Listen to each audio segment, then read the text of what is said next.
Hey guys, it's Matt Johnson, and today I'm going to be showing you a modified color grading workflow for wedding films that I've shot with my Sony A7S II. This will also work for anything you've shot with the FS5 or the a6300 or any other Sony camera that has their latest picture profiles. Incidentally, I'm sorry if I sound a little bit sick. I'm getting over a cold, so if I sound a little raspy or something like that, I apologize, but we're still going to talk, so whatever. This is a modified version of my color grading workflow because normally when I color grade, I use Red Giant Software's Magic Bullet looks, but I didn't feel like making you spend $400 on a program whenever you can do basically the same thing in Adobe Premiere CC. If you don't have Premiere Pro CC and you're like, Matt, how am I supposed to do this? I've included a link to a 30-day trial of Adobe Creative Cloud in the description below. So you can download that, try it out, start coloring with it, edit your videos, and then once 30 days pass, you can reformat your hard drive and then reinstall it for another 30 days. So it's like you get a brand new pristine operating system every 30 days and software for free. Pretty good deal in my opinion. I don't know if Adobe actually advocates doing that or not, so if you do, just don't tell them I told you to do that. Lastly, and I promise you this is the last thing we're going to talk about before we get to color grading, and that is I highly recommend watching my previous training video where I talk about my favorite picture profile for these cameras. Because if you watch that video and shoot some footage in that picture profile, and then you import it into Premiere, and then we start editing, then your video footage is going to sync up exactly with my video footage that I'm showing you how to edit. So I'll include a link to that video here, somewhere in this general area, and we'll go from there. So let's get into it. First things first, I hope and pray that you are doing your color grading on a color calibrated monitor. Now you can go out and spend thousands of dollars on some fancy 10-bit monitor that's made for color grading, but I haven't even done that. If you're poor like me, all I use for color grading is just a basic Dell monitor that I bought a Spider color calibration tool for to calibrate the colors properly. The reason I'm recommending doing this is because if you do not color calibrate your monitor, you have no way of knowing if your colors are correct or not. Even if you bought some brand new iMac and it looks beautiful, the colors still might not be accurate on it. So it is in your best interest to buy a color calibration tool and calibrate your monitor. Your eyes can also lie to you. Before I color calibrated my monitor, I thought it looked fine, and then I did it and I was like, that looks so completely different. Did I really think that looked good? Another thing to consider is that most of the time monitor manufacturers skew their monitor colors to a cooler blue tint because they know that their monitor is most likely going to be used in a workplace scenario with harsh fluorescent lighting while you type away in your cubicle on your Excel spreadsheets.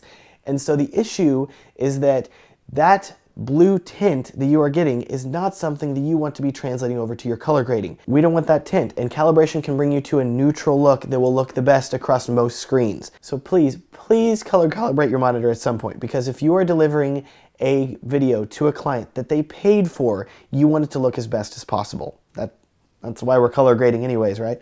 I just don't want to end up with you having some color grade that looks beautiful on your monitor but terrible on everything else. So imagine you're having tell the client no, come to my house, watch it on my monitor, it looks great. Don't ever watch it any other way. Just come here.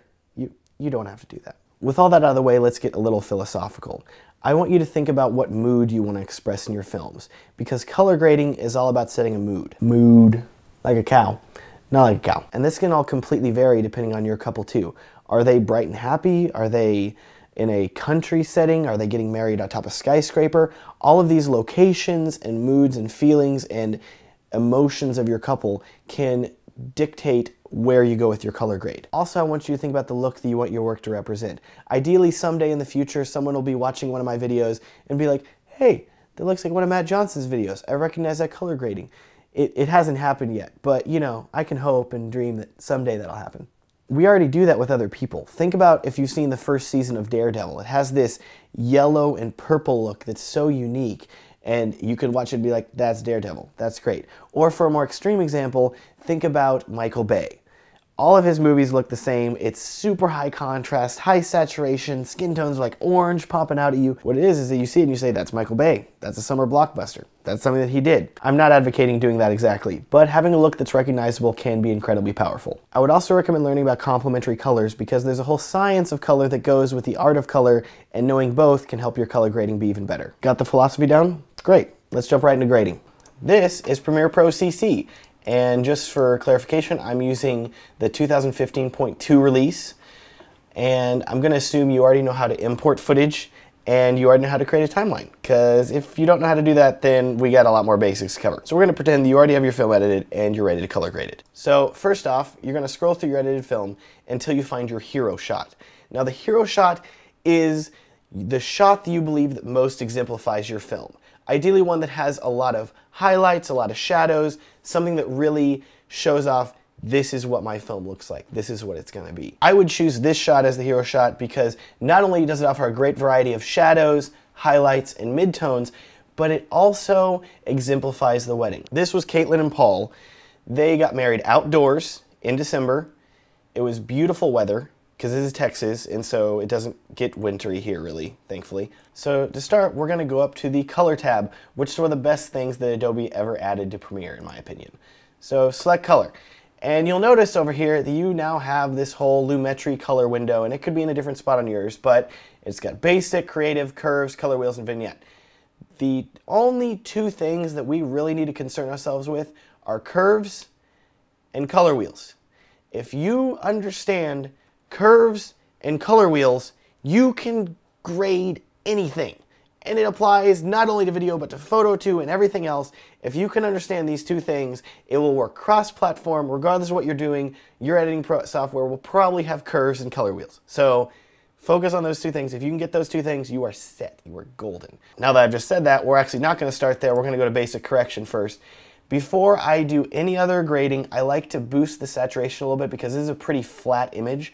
So I'm going to go to saturation, and I'm going to bring it up to about 130, roughly. It doesn't have to be precise, just so I can understand the colors that I'm working with and I can get a good idea for where I want to grade from there.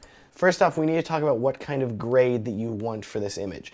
Being that I know this couple, Caitlin and Paul, they're good friends of mine, they're in my Bible study group, we hang out pretty often.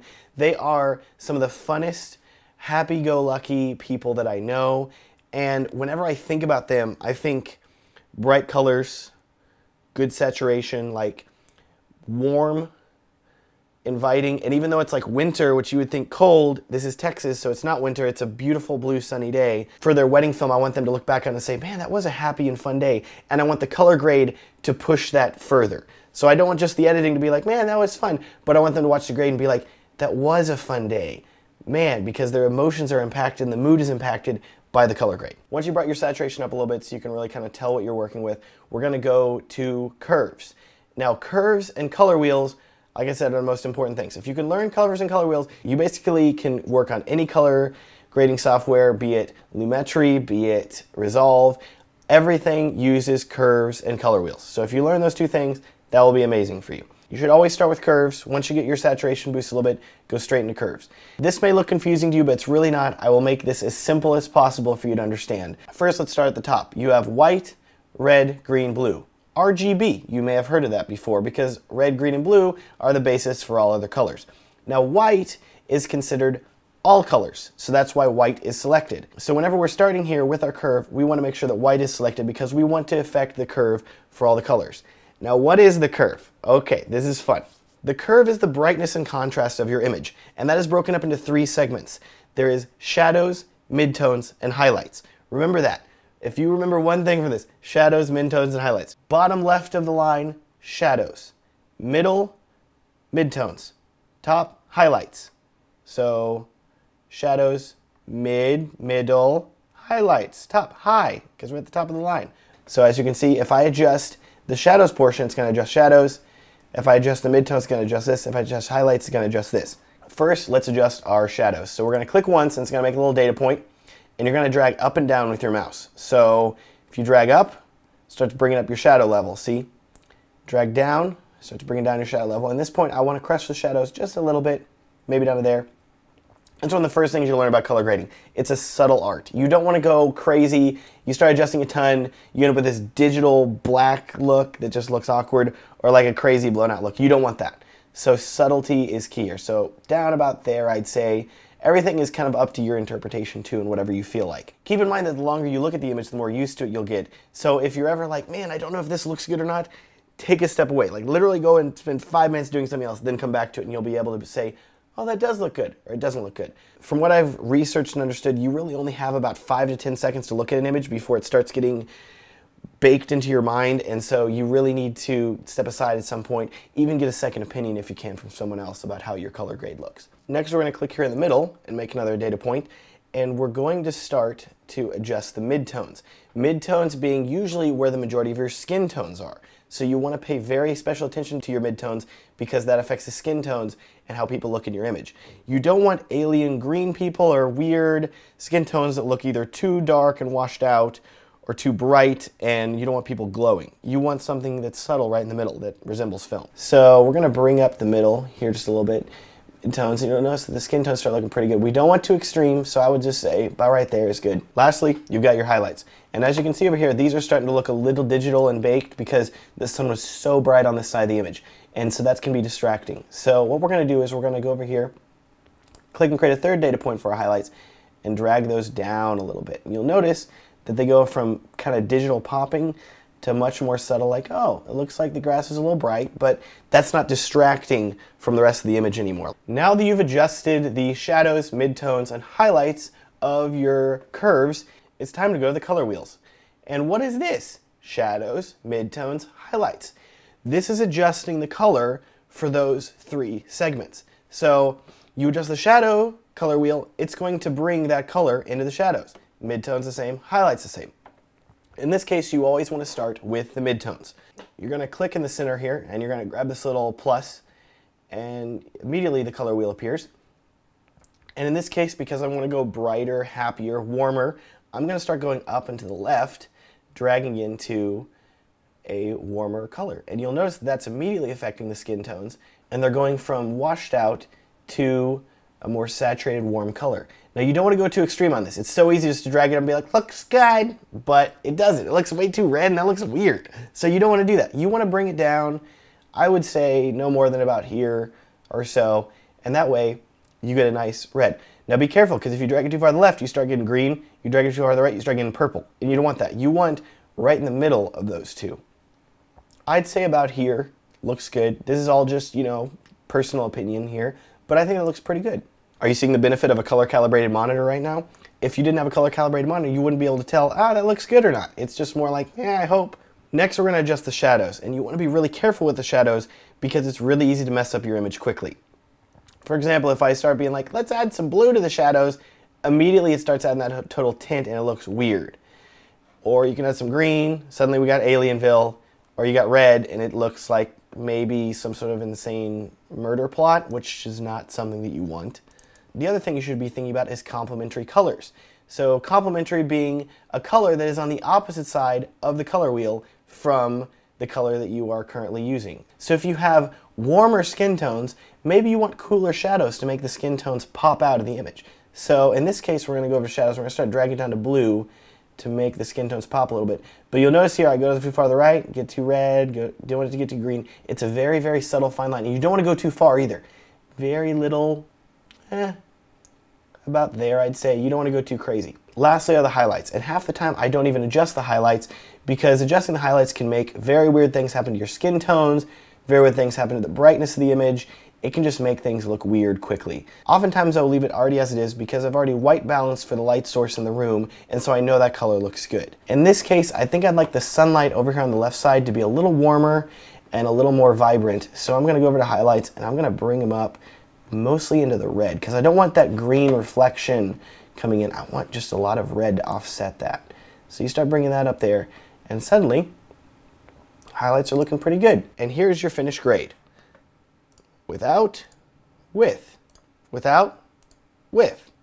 I'd say that's a pretty big change, but I think it looks pretty good. One thing I also might do with this grade is bring the saturation up to about 140 or so, just to add a little extra pop to the colors without being too overdone. And let's render this out and see how it looks. As you can see with this clip, the highlights have a nice roll off, the shadows are well exposed, the skin tones are warm. It's a pretty nice clip, and I think it's really ideal for a good hero shot because I would definitely use this shot in the video and it would be a good indicator of how the rest of the video is going to look. Next, we need to talk about applying the color grade from your hero shot to the other clips in your video. To do that, you're going to go up to the Lumetri Color and you're going to hit Control-C, or you're going to right-click and copy, or on Mac I think it's Command-C, whatever the copy shortcut is. And then you're going to go to the next clip that you want to color grade. In this case, I have a close-up of the hero shot that I'm wanting to apply the same look to, and that can be as simple as copying and pasting the look from the first clip to the second clip. So as you'll see, after I pasted it, it looks pretty good right off the bat. But I think it could use a couple tweaks. First, let's go to the curves. Maybe just the shadows down a little more to crush the blacks just a hair. And then let's go to the color wheels here. And I feel like the skin tones are a little too red. So we're going to bring the mid-tones down just a little bit. Lastly, let's adjust the highlights. See how that looks. That looks good. So there is your copied look from your hero shot to the second look, and I'd say that looks pretty darn good. So we'll render this out and see how it looks. I think it looks really great, and I really like the skin tones in this shot. Next, let's look at applying the hero shot to a shot that's very different, in my opinion, and that is whenever Paul was getting ready for the wedding. So in this scene, we're in a library/study room of the event venue. It's a lot of dark wood, and we have two sources of sunlight coming in through two windows. The key would be coming in from the left, the fill from the right, and let's see what we can do to color grade this image. We're going to copy the Lumetri Color effect, and we're going to paste it onto this clip. Ooh, and as you can see there, it is a little warm. So we're going to need to tweak that down a little bit to better match everything else. So let's go to the color wheel here. First, we're going to adjust the midtones, and we're going to bring them down till his skin tones start looking a little less crazy. I would say about there. And that's starting to look a whole lot better. If you adjust the highlights, I like the warmth that's coming in from the highlights over here. And the shadows are nice, maybe a little more blue. There we go. And Paul is looking pretty darn dapper at this point. We can play with the curves here a little bit if you want to. You can see how much room we have in the shadows to play with. So maybe bring those up just a little bit because I do like the bookshelf. I don't want him to be completely isolated. For the midtones, we want to watch our overexposure and make sure we're not losing any detail in his shirt. So I may bring that down just a hair. And lastly, for the highlights, you can see where we can really make things pop here. Let's bring up the highlights just a little bit. And Paul's looking pretty good. He looks a little agonized in this scene, but you know, he's checking himself out in the mirror and he's really proud of how he looks at this point. Don't be fooled by this face. He is incredibly excited by how good he looks right now. Let's play this clip back. Oh yeah, Paul's looking great. Lastly, for our color grading, I want to show you a shot that's different from all the others. In all of our other shots, we were color grading sunlit scenes that had a natural light. In this case, we're at the reception now, and unfortunately, unless I took them out under the moonlight, which I probably could feasibly do with the A7S II, we are stuck with artificial lighting. In this case, we have some string lights hanging from the ceiling, and my spotlight that I bring along to every wedding to properly light the dance floor. This is all a roughly 3200K balanced, which is definitely different from the sunlight. As you'll see here, if we try to copy our hero shot again and bring it over to this clip, we end up with things looking mighty orange because that is color graded for the sun. So we need to tweak the shot so it looks similar to the other ones, even with different lighting conditions. For starters, we're going to open up our curves first, and we're going to adjust. Let's bring the shadows down a little bit. I like the midtones about where they're at. And highlights wise, you gotta be careful with that. I would maybe lower them just a little bit. Next, color wheels. That's where the majority of our change is gonna take place. Let's start off on the color wheels with the highlights. You'll notice that as I adjust the highlights, the majority of change is occurring with my light because that is the main highlight source in the image. In this case, we're gonna bring it back down to more of a neutral white. And then we wanna adjust our midtones and bring them back down. Not too far, because then you lose the skin warmth, but I would just take everything down a couple notches. Lastly, let's look at our shadows. See, if we leave them up, then you get like a warmish, almost greenish tint, and you don't want that. So I'd bring a little bit more blue in, and I'd say that looks about good. At this point, everything's starting to look the same, like the changes I'm making are also starting to look the same to me, so I need to take a step back, relax a little bit, then come back in to do it. But in this case, I think that looks pretty good. So let's play this out. That looks pretty good. Still warm and fun, but under a completely different lighting scenario. Now I'll play all these clips together, and I want you to pay attention to how the color grade matches up between all of them. That is one of the most crucial last steps of any color grading, is watching your entire video all the way through. And whenever you watch it back, you'll notice, hey, there's a couple tweaks that I could have made. Like maybe for the second clip, I could have warmed up the skin tones maybe just a hint more. And for the last clip, probably needed a few more adjustments. But overall, it's looking pretty good.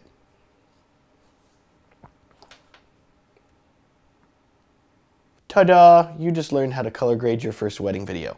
Now granted, that is just the basics and we have only barely scratched the surface of color grading. There is a ton more things to learn. With that in mind, and if you want to learn more, here are two great resources that I would highly recommend you checking out. The first resource is the Tao Colorist newsletter that is sent out weekly by Patrick Inhofer.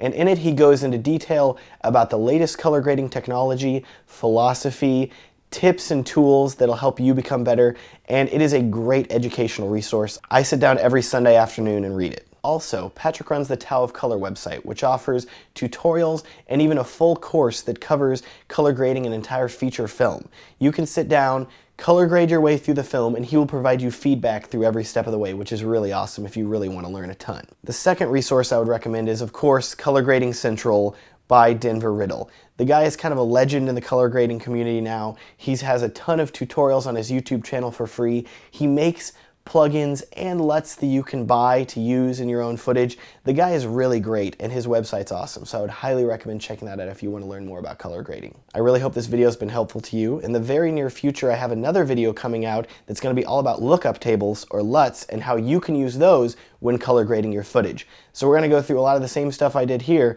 but showing you how you can apply a LUT at the start and then tweak the LUT from there to make a great looking image. Please let me know if you have any questions or comments about this video. You can leave one below, or you can contact me through my website, WhoisMatt.com. You can also check out my wedding film production company, Filmstrong Productions, at filmstrong.com. Thanks and have a great day.